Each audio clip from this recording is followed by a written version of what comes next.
Good evening, welcome to Daily Salar Digital. This is Akshata Mehta. Here are some of the news that made the headlines today.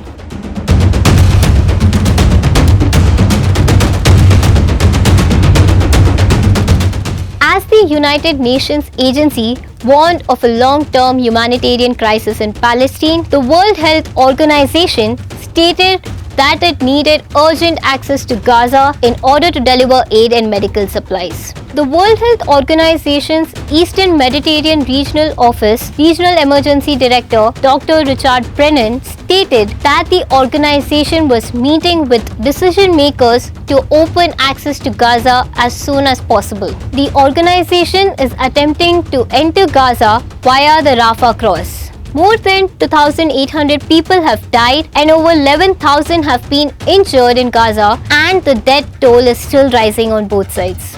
The Supreme Court of India has declined an appeal seeking the legalization of same-sex marriages in the country. Instead, the court has proposed the establishment of a panel to consider granting rights and benefits to same-sex couples. The decision emphasizes the need for legal protection and the prevention of discrimination against LGBTQIA+ individuals. This ruling reflects ongoing efforts to promote equality and inclusivity for all. On October 17th, Prime Minister Narendra Modi headed over a high-level meeting with Department of Space officials to discuss Gaganyaan and the first demonstration flight of the crew escape system test vehicle scheduled for October 21st. At the meeting, Prime Minister Modi directed that India should now set ambitious goals, such as building an Indian space station by 2035 and sending the first Indian to the moon by 2040. In addition, Prime Minister Modi urged scientists to work on the Venus and Mars missions. Kempegowda International Airport, Bengaluru has secured the top position as the world's most punctual airport for the past 3 consecutive months, according to the CDM's The One-Time Performance Monthly Report. The airport maintained an impressive on-time departure experience with 87.51% punctuality in July, 89.66% in August, and 88.51% in September. The evaluation process involved a thorough review of flight data, considering factors such as seat capacity, gate departure coverage of 80% or higher, and flight volume. This recognition highlights KIA's commitment to providing a reliable and efficient travel experience for passengers. Income tax officials in Karnataka have carried out a series of raids resulting in the discovery of significant sums of cash and valuable items. The raids have made headlines after the seizure of Rs 94 crore and Rs 50 crore respectively. This has led to a heated exchange between the Bharatiya Janata Party and the Congress Party. Deputy Chief Minister D.K. Shivkumar has accused the BJP of being involved in corruption, stating that the seized money is linked to BJP leaders and not connected to the Congress. BJP leader Ravi Shankar Prasad has criticized the Congress Party and Rahul Gandhi for their silence on the matter. The Karnataka government has made an urgent request to the centre for the release of Rs 478.46 crore under the Mahatma Gandhi National Rural Employment Guarantee Scheme. With 195 taluks in the state declared as drought hit,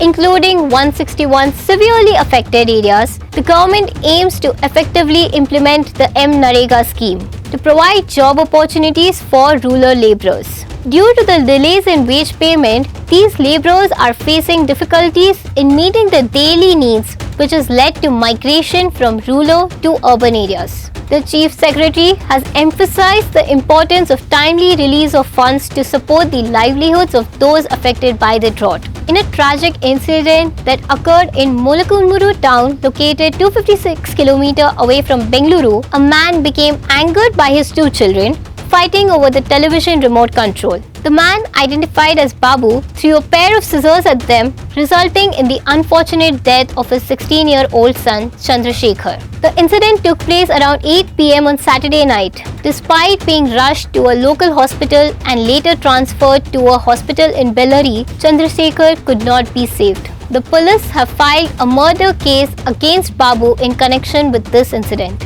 Rolls-Royce Holdings is set to cut over 2,500 employees to streamline the business under its new chief executive officer. Hundreds of UK employees are expected to be affected by job cuts across global operations. The firm has witnessed a positive recovery under its new CEO, who earlier made several reforms. At the 4th Asian Para Games, which will take place from October 22 to 28 in China, India will be well represented with a strong 446-member team that includes 303 athletes. For the Asian Para Games, the Sports Ministry has sanctioned 303 athletes from 17 different sports, including 191 male and 112 female athletes. The athletic events will only have 123 participants. This is the largest contingent India has ever sent to the Asian Para Games.